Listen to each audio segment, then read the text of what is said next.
오늘 본문의 배경이 되는 말씀 여러분들이 아셔야 됩니다.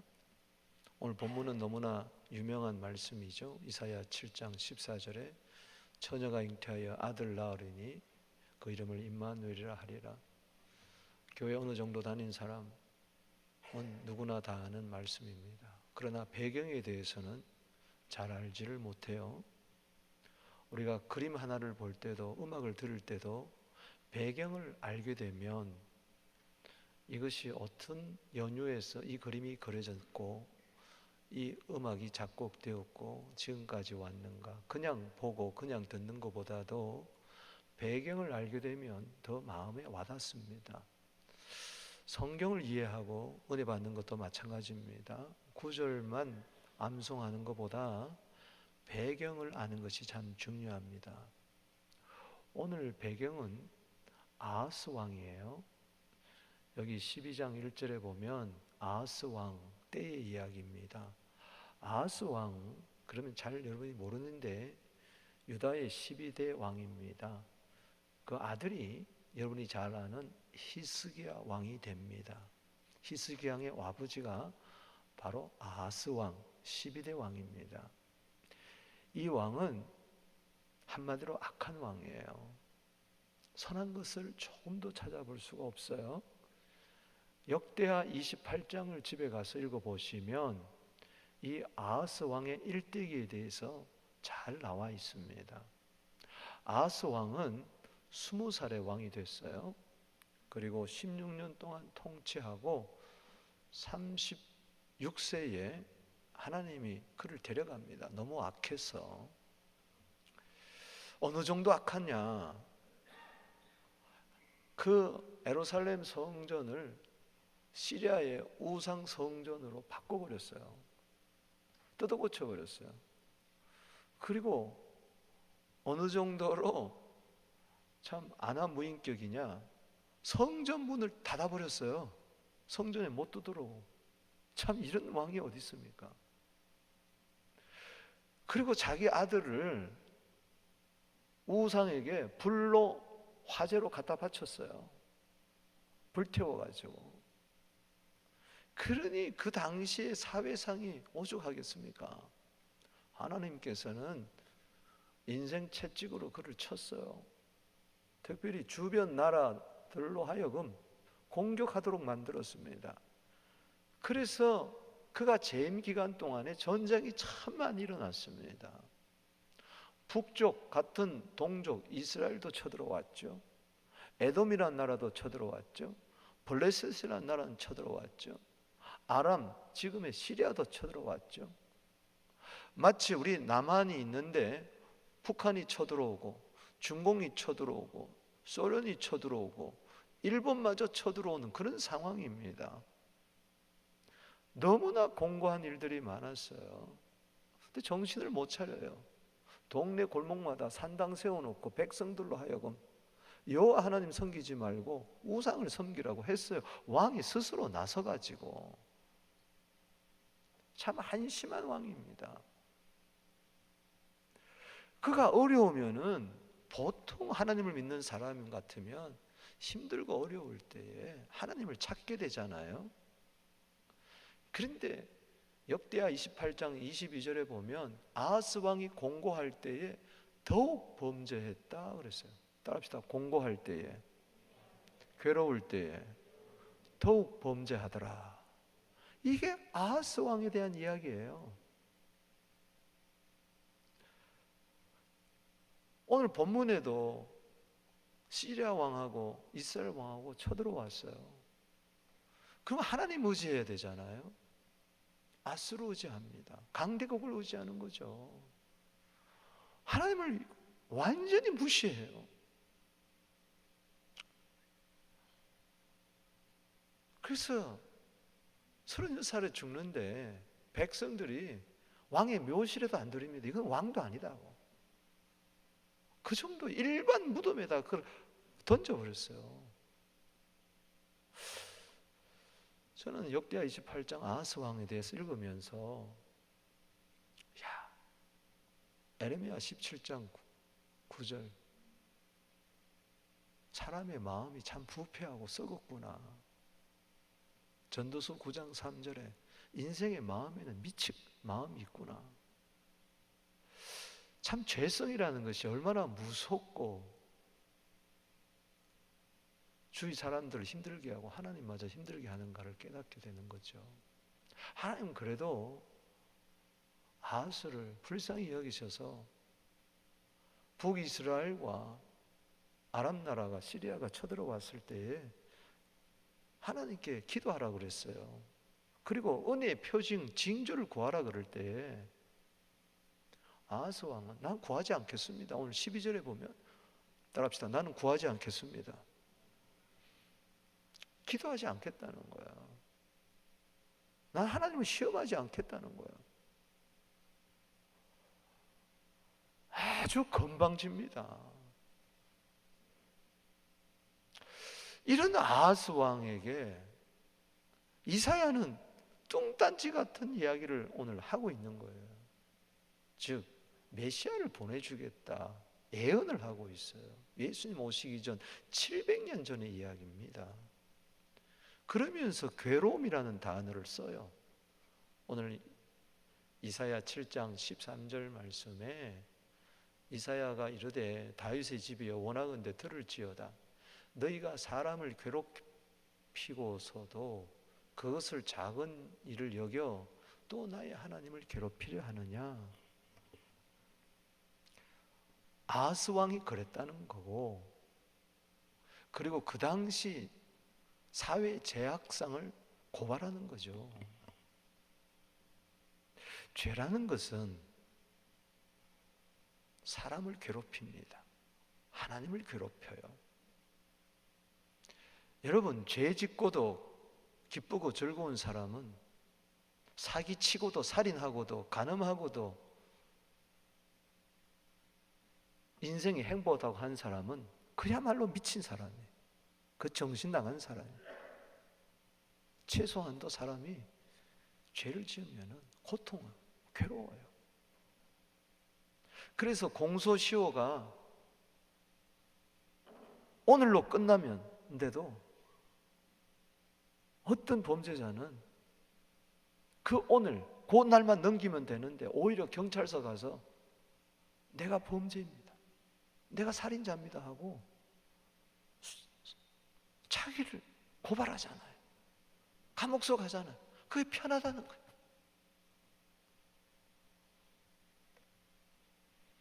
에레미야 2장 19절에 뭐가 고통이냐? 돈 없는 것도 고통이 아닙니다. 뭐가 고통입니까? 하나님을 버리고 하나님을 경외하는 것 없는 것. 인생의 본분이라는 것이 전도서 12장 13절에 나옵니다. 인생의 본분은 하나님을 경외하는 거다. 그리고 14절에 하나님은 선악간에 은밀한 일을 심판하신 하나님이다. 인생이 하나님의 심판을 알았다면 이렇게 살지 않을 거라고 그랬어요. 오늘 유명한 자의 신학자의 고백입니다. 라인홀드 니버의 이야기예요. 사람이 죄를 짓는 것은 하나님의 심판을 모르기 때문에 그런 거죠. 그래서 고통하는 겁니다. 죄는 고통입니다. 에레미야 2장 19절에 나를 버리고 하나님을 버리고 하나님을 경외하지 않는 것이 악이요 고통입니다. 그걸로 끝납니까? 죄가 나 혼자 고통이라면은 까짓 거 어떡하겠어요? 견딜만 하겠죠. 그런데 이게 파장이라는 게 있어요. 남편이 바람을 피웁니다. 누가 제일 고통할까요? 아내가 고통합니다. 자식이 고통합니다. 내가 누구를 사기쳤어요. 사기치면요, 평생 모은 돈 퇴직금 넣었는데 홀라당 날라갔어요. 그 인생이 얼마나 고통스러워요. 그 가정이 얼마나, 심지어는 자살하잖아요. 죄는 사람을 괴롭게 합니다. 부모가 죄를 지으면은 3, 4대까지 자식을 괴롭게 하는 게 이 죄의 찐득입니다. 죄는 반드시 값이 따르는데 죄값은 고통입니다. 그래서 지옥이 있는 겁니다. 아하스 왕 자신만 괴로운 게 아니라 다른 사람도 괴롭게 하고 심지어는 하나님마저 괴롭게 하는 거예요. 죄악의 결정적인 폐해는 하나님을 괴롭게 하는 겁니다. 오늘 죄악이 만연한 이 세대에 바라보며 하나님은 너무나 괴로워하는 거예요. 오죽하면은 물로 세상을 심판하겠습니까? 앞으로는 불로 세상을 심판하겠다고 이야기한 것은 하루가 천년이 같고 천년이 하루 같은 사람 세계에서 하나님께는 지금도 아무도 멸망치 않고 회개하기를 지금도 기다리고 계시는 하나님, 괴로워하면서도 하나님을 괴롭히지 않게 되기를 바랍니다. 어느 부모가 자식이 자기 눈앞에서 죄를 짓는데 나쁜 짓 하는데 잘했다 잘했다 박수 치는 부모가 어디 있겠습니까? 자식이,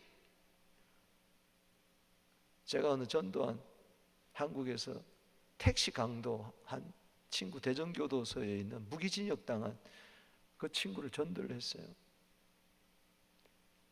배다른 형제예요. 동생은 이거는 비행 청소년이에요. 10대인데도 벌써 어디 있는지 몰라요. 맨날 나쁜 짓 하고 교도소 들어가기를 밤벗듯 하고, 형은 무기징역 당하고, 어머니가 얼마나 아프겠어요. 송순자예요. 엄마가 송순자. 그 택시 강도가 그러더라고. 포동에 그 판자촌에 가면 송순자라는 할머니 좀 찾아주세요. 우리 어머니입니다. 찾아갔더니 키가 요만한 할머니, 온갖 고생에 찌들어가지고 배다른 두 아들, 같은 배겠죠 거기는. 아빠가 다르죠. 얼마나 괴롭겠어요. 자식이 그렇게 돼 있어요. 여러분, 이사야 43장 23절에 보면 하나님은 우리를 괴롭게 하시는 분이 아닙니다. 나는 너를 괴롭게 안 했는데 넌 왜 나를 괴롭게 하냐? 이게 하나님의 말씀입니다. 이사야 43장 24절에 나는 너 왜 괴롭게 안 했는데 왜 너는 나를 괴롭게 하느냐? 죄는 나도 괴롭고 사람도 괴롭고 다른 사람도 괴롭히고 하나님마저 괴롭힙니다. 메시아의 징조를 이야기하기 전에 괴로움부터 들고 나옵니다. 무슨 이야기입니까? 메시아는 누구냐? 우리 인생의 괴로운 문제를 해결해 주시는 분, 괴로움에서 건져주시는 분 믿습니까? 이 괴롭다는 뜻은 히브리어로 라라는 뜻은 힘들다, 어렵다, 지쳤다, 싫다, 포기하고 싶다, 다 버리고 싶다. 오늘 우리 주위에 괴로움에 짓눌려서 사는 것이 아니라 사라져가는 이런 사람이 얼마나 많아요. 혹 우리 가운데도 있을지도 모릅니다. 올 한 해 그 은혜보다도 힘들었어요. 2018년도가 내 인생의 시간에서 없어졌으면 좋겠어요. 아예 되돌아보기도 싫은 원래였어요. 정말 저주스러운, 어떻게 여기까지 온 줄도 모르겠어요. 너무나 힘들었어요. 혹시 그런 분이 계십니까? 잠언 14장 10절에 보면 사람이요, 마음의 고통 자기만 안 돼요. 마음의 고통 누가 알아줘요? 잠언 14장 13절에 웃을 때도 슬픔이 있고 즐거움은 끝자락에 근심이 있다고 그랬어요. 내가 웃는 게 아니죠. 바보같이 실상한처럼 그렇게 웃는 거예요. 웃지 않으면 안 되니까. 자식 앞에서 맨날 괴로운 표정 짓겠어요? 사랑하는 아내 앞에서 맨날 힘든 표정 짓겠어요? 웃는데 쓴웃음이라는 게 있잖아요. 그게 인생이라는 거죠. 왜 하나님께서 괴로움을 들고 나옵니까? 아하스 시대에 왜 이 메시아의 징조를 이야기합니까? 가장 악했던 왕, 아하스 왕, 가장 힘들었던 그 시대, 너도 괴롭고 남도 괴롭고 하나님마저 괴로운 메시아의 출현을 바라보게 하는 겁니다. 우리 소망은 주님밖에 없습니다. 메시아라는 뜻은 구원자라는 뜻입니다. 세상의 구주 예수님밖에 없습니다. 도대체 누가 메시아냐? 사람들로 하여금 기대감을 가집니다. 도대체 이 괴로운 인생에서, 괴로운 죄악의 고통에서 건져줄 자가 누구냐? 도대체 누가 메시아일까? 두 눈 똑바로 뜨고 보게 한다는 거죠. 그래서 징조입니다.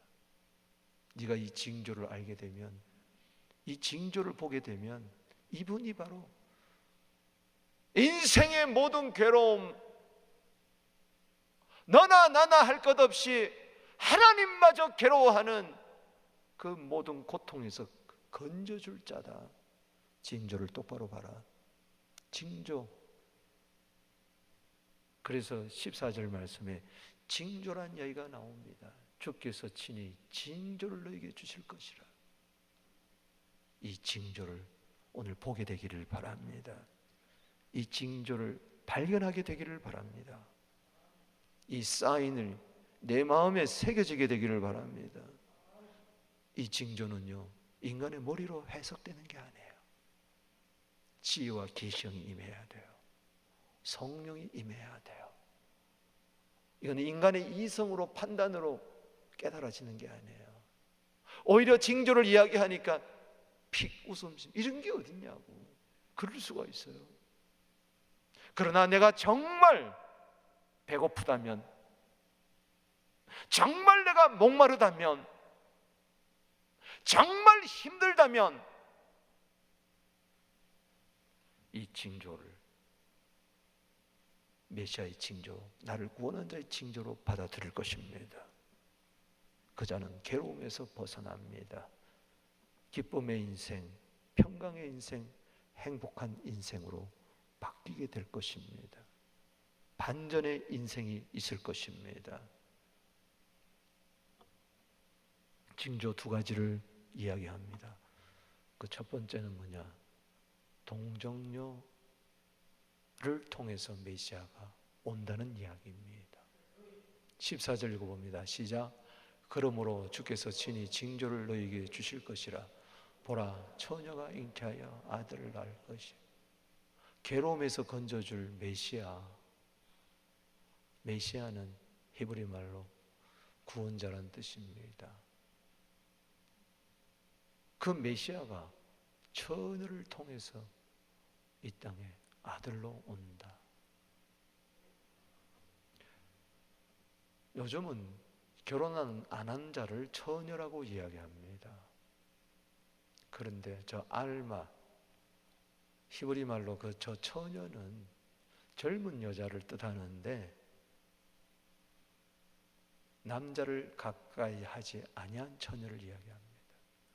요즘은 처녀라도 진짜 처녀가 없습니다. 아니, 없다고 해서 죄송합니다. 세상이 그러더라고. 그만큼 보기 힘들다는 거죠. 그래서 결혼시킬 때 우리가 기도하는 게 그거죠. 그래서 동정녀라는 단어를 쓰는 겁니다. 동정이란 한문은 이성과 성적인 접촉이 없는 순결한 사람을 이야기합니다. 동정녀도 있고 동정남도 있습니다. 저기 처녀는 동정녀를 이야기합니다. 메시아는 바로 동정녀 처녀의 몸에서 아들로 태어난다. 이해가 되십니까? 그게 징조라는 거예요. 앞으로 동정녀로 잉태되어 아들로 태어날 사람이 있는데 그 사람이 바로 메시아, 인류의 구원자, 나의 구세주라는 것입니다. 이거는 사람의 능력으로는 불가능한 이야기. 이건 오직 하나님의 능력, 성령의 능력입니다. 성경을 자세히 보십시오. 동정녀 탄생을 지지하고 있습니다. 당사자인 마리아와 당사자인 요셉을 보십시다. 누가복음 1장 27절 봅니다. 다윗사손 요셉이라는 사람과 약혼한 처녀, 그 처녀의 이름은 마리아라. 보라, 내가 잉태하여 아들 낳으리니 그 이름을 예수라 하라. 처녀가 잉태하여 아들 낳는다. 이름을 예수라 하라. 얼마나 놀랐을까요? 가브리엘이 천사장이 어느 날 마리아에게, 약혼한 마리아에게 턱 나타나서 이 말을 하는 거야.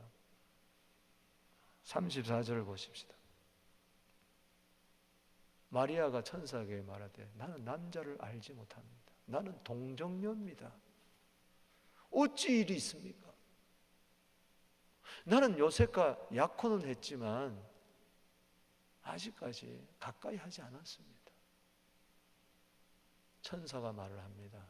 성령이 내게 임하시고 지극히 높으신 의 능력이 너를 덮으시리니 이름으로 나실 바 거룩한 이는 하나님의 아들이다. 따라합시다. 하나님의 아들. 예수는 하나님의 아들. 믿습니까? 예수는 하나님의 아들입니다. 하나님의 아들이 사람의 아들이 된 것입니다. 섞인 게 아니에요. 하이브리드가 아닙니다. 하이브리드, 섞였다는 거예요. 하나님은 50% 하나님, 예수는 50% 하나님, 50% 사람 아닙니다. 100% 하나님과 동등하신 하나님의 아들입니다. 100% 사람의 아들입니다. 말씀이 육신이 되어 오신 분입니다. 인카네이션, 성육신하신 하나님의 아들 예수, 그분만이 우리를 괴로움에서 건져주실 분인 줄로 믿습니다. 요셉을 보십시다. 마태복음 1장 18절 읽어봅니다. 시작. 예수 그리스도의 나심은 이러하니라.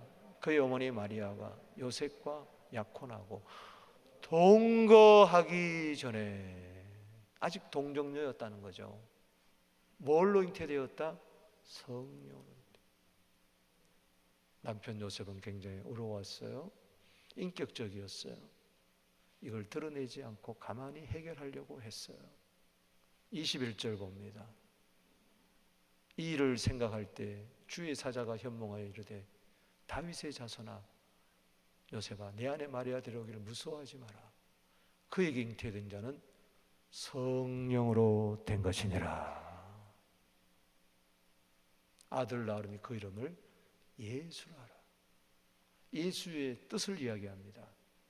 자기 백성을 그들의 죄, 괴로움에서, 고통에서 구원할 자이다. 메시아라는 겁니다. 그리스도라는 겁니다. Christ. 그래서 예수님은 하나님의 아들 Christ. Jesus is the Son of God and Christ. 할렐루야. 그리스도라는 거죠. 메시아라는 거죠. 왜 동정녀 탄생이 중요합니까? 바로 그리스도의 무죄성, 하나님의 아들, 죄가 없으시죠. 성령으로 오셨기 때문에 그분은 죄가 없으시죠. 이게 가장 중요한 핵심입니다. 왜? 죄에서 구원할 자가 죄가 있으면 안 되죠. 그도 죄에서 구원받을 자죠. 만약에 요셉과 마리아를 통해서 오신 분이 예수라면은 그분도 역시 죄인입니다. 아담부터 전가된 그 죄에서, 원죄에서 피할 길이 없어요. 그도 메시아를 기다려야 할 사람입니다. 그러나 예수님은 죄에서 우리를 구원할 자이십니다. 메시아라는 거죠. 무죄한 분이기 때문에 속죄를 이루시고 속죄받은 자를 무죄하게 만드신다는 거죠. 유다의 증언을 들어보십시오. 마태복음 27장 4절에 나는 무죄한 자의 피를 팔고 죄를 범하였다 그랬어요. 가룟 유다 입에서 무죄하다 그랬나. 한평강도 누가복음 23장 41절에 십자가에서 외칩니다. 이분이 행한 것은 옳지 않은 것이 없다. 예수님을 재판했던 빌라도 손을 씻으면서 요한복음 18장 38절에 나는 이 사람에게서 아무런 죄도 찾지 못하였다. 예수님의 십자가 처형을 진두지휘했던 백부장이 하나님께 영광을 돌려서 이렇게 말을 합니다. 누가복음 23장 47절에 참으로 이 사람은 의인이었도다. 성경이 증언합니다. 곳곳에서 증언합니다. 들어볼까요? 히브리서 4장 15절입니다. 그분은 죄가 없다. 히브리서 7장 26절에 그분은 거룩하고 악이 없고 더러움이 없다. 베드로전서 2장 22절에 그분은 죄를 범하지 않으셨다. 요한일서 3장 15절에 그분은 죄를 없애려고 나타나셨기 때문에 그에게는 죄가 없다. 죄를 없애려고 나타나신 분이 죄가 있으면 되겠어요? 고린도후서 5장 21절에 그분은 죄로 알지도 못했기 때문에 하나님이 그를 죄로 삼아 우리로 하여금 그 안에서 하나님의 의가 되게 하셨다. 베드로전서 1장 18절 19절에 그분은 흠도 없고 점도 없다. 세상 죄를 지고 가는 하나님의 어린 양. 히브리서 9장 14절에 흠 없는 자기를 하나님께 드린 그리스도의 피는 얼마든지 우리를 깨끗게 하고 하나님을 섬기게 하게 할 줄로 믿습니다. 무엇보다도 예수님이 증거하십니다. 요한복음 8장 46절에 읽어보겠습니다. 시작. 너희 중에 누가 나를 죄로 책각 내가 진리를 말해 어째요 나를. 이 세상에 석가도 공자도 맹자도 소크라테스도 노자도 순자도 그 누구도 현자들도 나는 죄가 없다고 하신 말한 사람은 아무도 없습니다. 예수밖에 없습니다. 저게 거짓말이든지 진짜든지 둘 중에 하나입니다. 예수님은 거짓말 하시는 분이 아닙니다. 마가복음 2장 10절에 인자는 죄를 사는 권세가 있다. 여러분들의 모든 죄를 용서해 줄 수 있습니다. 그래서 십자가에서 피 흘리실 수가 있으셨습니다. 여러분 구원할 수가 있었습니다. 이 징조를 받아들이게 되기를 바랍니다. 믿어지게 되기를 바랍니다. 이거는 믿어져야 되는 겁니다. 이게 안 믿어진다면 당신에게는 구원이 없습니다. 당신은 예수 외에 또 다른 메시아를 기다려야 할 것입니다.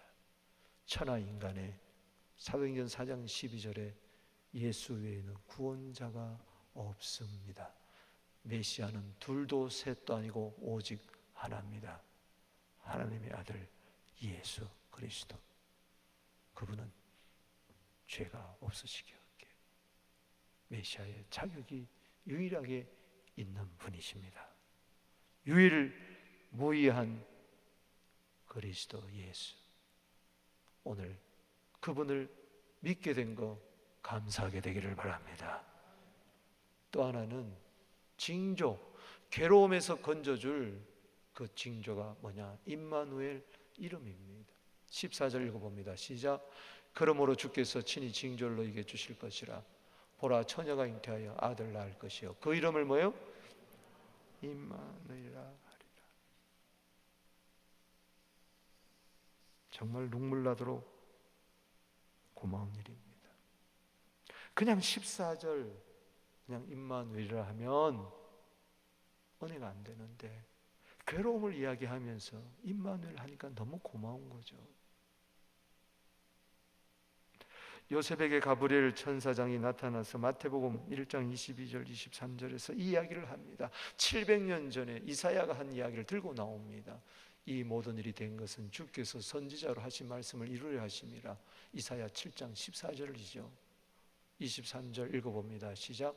보라, 처녀가 잉태하여 아들 낳을 것이 그 이름은 임마누엘이라 하였으니 이를 번역한즉 하나님이 우리와 함께 계신. 임 함께, 마누 우리와, 엘 하나님, 가 with us. 이게 히브리어로 임마누엘. 하나님, 우리가 도대체 누굽니까? 우리가 도대체 누굽니까? 우리가 도대체 누군데 하나님이 함께 해주냐고요? 예수를 통해서 보여줍니다. 우리가 누굽니까? 괴롭고 남을 괴롭게 하고 하나님을 괴롭게 하는 자였습니다.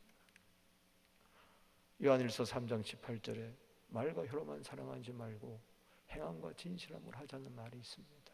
하나님 아들은 하나님 보좌 우편에서 그냥 우리를 사랑한 게 아니에요. 이 땅에 오셨습니다. 괴로움의 현장에 찾아오셨어요. 수가성 여인 얼마나 괴로울까? 얼마나 그 인생 기구해. 남편 5이나 두었고 지금 있는 남편도 아니고 결혼하는 것마다 실패. 6번 결혼 실패했다고 생각해봤어. 얼굴을 들고 다닐 수 없으니 대낮에 우물가에와 손자물을 길어 열등의식이 가득 찼어. 그 현장에, 괴로움의 현장에 찾아왔어. 현장에서 가늠하다 잡혔어요. 얼마나 부끄럽겠어요. 돌로 맞아 죽어도 마땅한 이 여인, 머리채에 끌려서 질질 끌려서 오는 그 여인, 그 현장에 주님 찾아오셨어요. 너희 중에 죄 없는 자가 먼저 돌로 치라. 7 귀신 들렸던 막달라 마리아 얼마나 힘들었겠어요. 부활의 증인으로 삼아주셨어요. 거라사인의 한 귀신 들린 자 너무나 괴로워했어요. 밤낮 괴로워서 자기 몸을 해하고 사람들을 해하고 귀신이 2,000마리나 들어갔으니 그 현장에 주님 풍랑을 이기고 찾아오셔서 더러운 귀신아 나가라 구원해 주신 줄로 믿으시기 바랍니다. 나인성에 찾아오셨어요. 사랑하는 독자를 잃어버렸어요. 눈물을 닦아주셨어요. 살려서 안겨주었어요. 나사로의 무덤 현장에, 괴로운 현장에 찾아오셨어요. 괴로이 노젓는 제자들 현장에 찾아오셨어요. 괴롭다고 말하지 말고 오늘 그 현장에 주님 계심을 믿으시기 바랍니다. 눈물 닦아주시고 위로해 주시고 마태복음 11장 28절에 수고하고 무거운 짐 진 자야, 오늘도 병상에서 고통하는 그 현장에 임마누엘이 계십니다. 제가 신방을 갔어요. 에레미야 31장 16절 17절 말씀이 생각이 났어요. 내 안에 울려요. 울음을 그치고 눈물을 멈추어라. 따라합시다. 눈물을 멈추어라. 너희 최후의 소망이 있을 것이라. 자녀들이 네 품으로 돌아올 것이니라. 눈물을 멈추라고 내가 그렇게 말씀을 드렸는데 막 이 여집사님이 울어요. 통곡을 하면서 울어요. 눈물이 멈춰지지 않아요. 그게 바로 눈물을 멈추는 것이겠죠. 속에 있는 눈물이 다 나오고. 자식 때문에 괴로웠는지.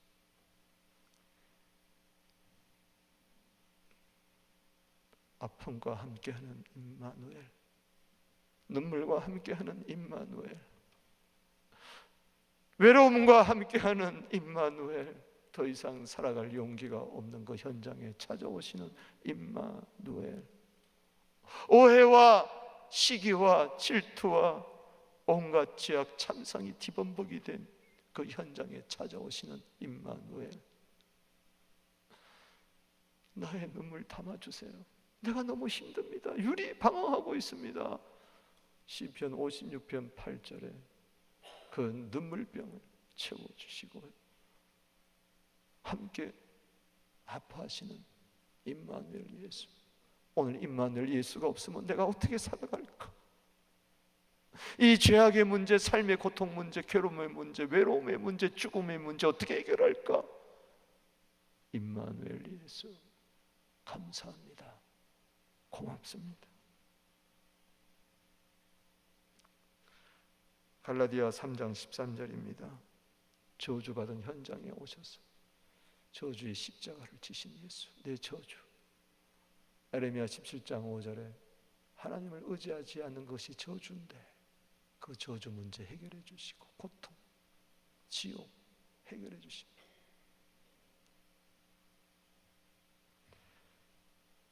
베드로전서 2장 24절 읽어봅니다. 시작. 친히 나무에 달려 그 몸으로 우리 죄를, 저게 임마누엘입니다. 임마누엘, 우리로 죄에 대해서 죽고 의에 대해서 그가 채찍에 맞아 마라의 쓴물이 단물로 바뀌는 여호와라파, 주님이 내 괴로움을 친히 담당하셨어. 말씀을 맺습니다. 여러분, 이 크리스마스의 계절에 오히려 성탄의 노래가 나에게 부담이 되고 선물을 들고 오가는 사람들의 바쁜 걸음이 나에게 열등의식을 느끼게 되고, 뭐가 그렇게 기쁘냐? 오늘 괴롭고 힘든 분이 계십니까? 예수만이 당신을 건져줄 수가 있습니다. 괴로움과 슬픔과 허무와 고통에서 오늘 두 가지 징조 마음에 새기게 돼요. 마음판에 새기세요. 그분은 죄가 없어 내 죄 모든 고통에서 건져주는구나. 임마누엘, 그 이름이 오늘도 여러분 속에 있다는 것을 믿으시고 더 이상 괴로워하지 마시고 기뻐하시고, 오히려 괴로워한 자들에게 찾아가서 기쁜 소식 전하고 기쁨의 통로가 되시고, 하나님께 괴로움을 드렸던 자가 이제는 하나님께 기쁨을 드리는 그러한 진정한 그리스도인이 되기를 주의 이름으로 축복하는 것입니다.